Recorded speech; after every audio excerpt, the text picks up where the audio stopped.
Hello friends, Namda online classes में आप सभी का स्वागत है। Welcome to my channel Namda online classes. दोस्तों, आज हम 10 का दम सीरीज का पार्ट 4 पढ़ेंगे, जिसमें मैं कुछ अति महत्वपूर्ण प्रश्न आपको बताऊंगा, जिनमें से परीक्षा में प्रश्नों के आने की संभावना काफ़ी अधिक है। So let's start. Question number 1, Asia का ज्योतिपुंज लाइट ऑफ एशिया किसे कहा जाता है? दोस्तों, गौतम बुद्ध को एशिया का ज्योतिपुंज कहा जाता है।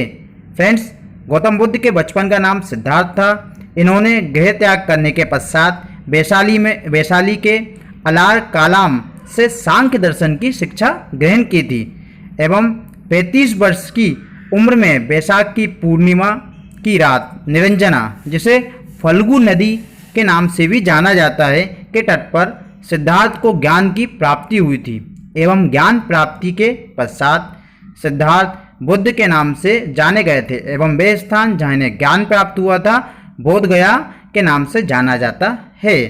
सो नेक्स्ट क्वेश्चन इज,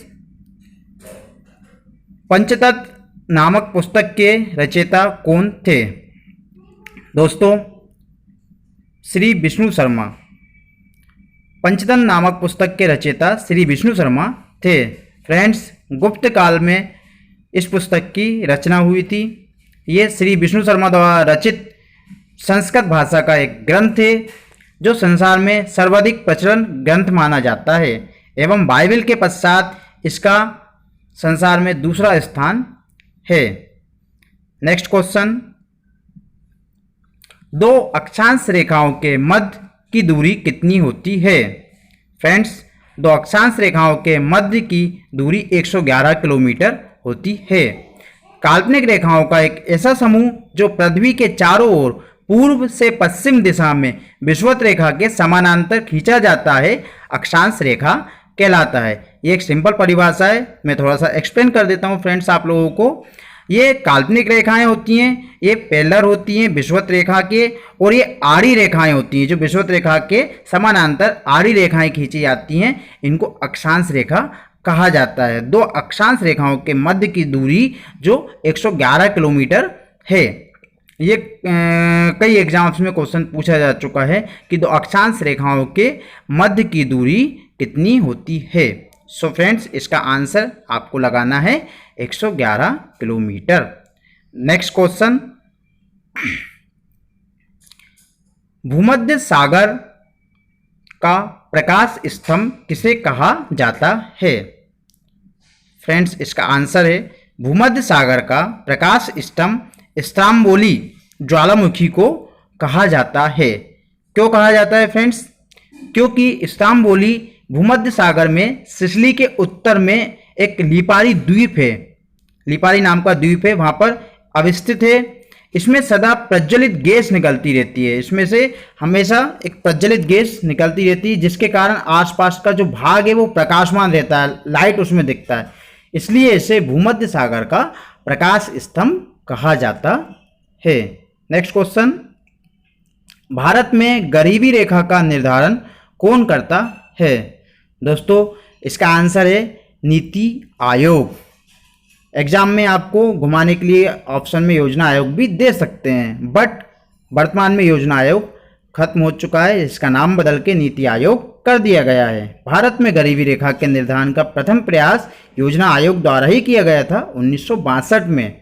अब चूंकि इसका नाम बदल के नीति आयोग कर दिया गया है, इसलिए वर्तमान में गरीबी रेखा का जो निर्धारण होता है वह नीति आयोग के द्वारा ही किया जाता है। सो इसमें कंफ्यूज नहीं होना है। नेक्स्ट एक क्वेश्चन है फ्रेंड्स, प्रधानमंत्री सुरक्षा बीमा योजना की शुरुआत कब एवं किस प्रधानमंत्री के द्वारा की गई थी? दोस्तों, इसका आंसर है 9 मई 2015 और इसकी शुरुआत की थी भारत के वर्तमान प्रधानमंत्री श्री नरेंद्र मोदी जी के द्वारा। फ्रेंड्स, इस योजना के अंतर्गत जो बीमा धारक होता है उसको दुर्घटना से मृत्यु होने की स्थिति में 2 लाख रुपए की राशि प्रदान की जाती है। ये दोस्तों काफ़ी कम प्रीमियम की बीमा योजना है। इसका वार्षिक जो प्रीमियम होता है मात्र 12 रुपये निर्धारित किया गया है। ओके दोस्तों, द नेक्स्ट क्वेश्चन है, संविधान सभा में उद्देश्य प्रस्ताव किसके द्वारा लाया गया था? दोस्तों इसका आंसर है पंडित जवाहरलाल नेहरू जी के द्वारा। दोस्तों संविधान सभा की कार्यवाही 13 दिसंबर 1946 को पंडित जवाहरलाल नेहरू द्वारा पेश किए गए उद्देश्य प्रस्ताव के साथ ही प्रारंभ हुई थी। ये उद्देश्य प्रस्ताव क्यों लाया गया था कि एक उद्देश्य निर्धारित करना था, एक रूपरेखा तैयार करनी थी कि भाई संविधान सभा की अब कार्यवाही में हमें क्या क्या करना है, कैसे इसकी आगे की हमें प्रोसेस करना है। तो उसी की रूपरेखा एक उद्देश्य के लिए एक प्रस्ताव लाया गया था जो पंडित जवाहरलाल नेहरू द्वारा लाया गया था, जिसको उद्देश्य प्रस्ताव कहा जाता है। नेक्स्ट क्वेश्चन है, भारतीय संविधान में मौलिक अधिकार किस देश से लिए गए हैं? दोस्तों इसका आंसर है संयुक्त राज्य अमेरिका से। मोस्ट इंपॉर्टेंट क्वेश्चन है ये कई एग्जाम्स में पूछा जा चुका है। दोस्तों मूल अधिकारों का वर्णन भारतीय संविधान के भाग 3, ये भी पूछ सकते हैं किस भाग में है, अनुच्छेद 12 से 35 तक किया गया है।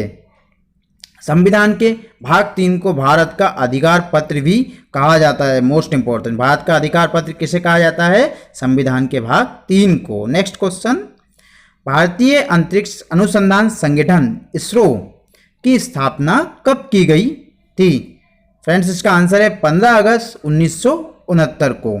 दोस्तों भारतीय राष्ट्रीय अंतरिक्ष अनुसंधान समिति का पुनर्गठन कर 15 अगस्त 1969 को भारतीय अंतरिक्ष अनुसंधान संगठन इसरो की स्थापना भी की गई थी। ये अंतरिक्ष अनुसंधान के केंद्र में भारत का सबसे महत्वपूर्ण संगठन है। नेक्स्ट क्वेश्चन, भारत ने पहला स्वदेशी परमाणु परीक्षण कब किया था? उत्तर 18 मई 1974 को पोखरण में। दोस्तों भारत ने पहला परमाणु परीक्षण 18 मई 1974 को पोखरण में किया था एवं इस परीक्षण में जिस बम का इस्तेमाल किया गया था वह बम 12 किलोटन की क्षमता का था। सो फ्रेंड्स आई होप आप सभी को ये जानकारी पसंद आई होगी। यदि आपको ये पसंद आई है तो प्लीज़ मेरे चैनल को लाइक, शेयर एंड सब्सक्राइब जरूर करिए। ईश्वर आप सभी को आपकी परीक्षाओं में सफलता प्रदान करें। धन्यवाद दोस्तों, थैंक्स अ लॉट।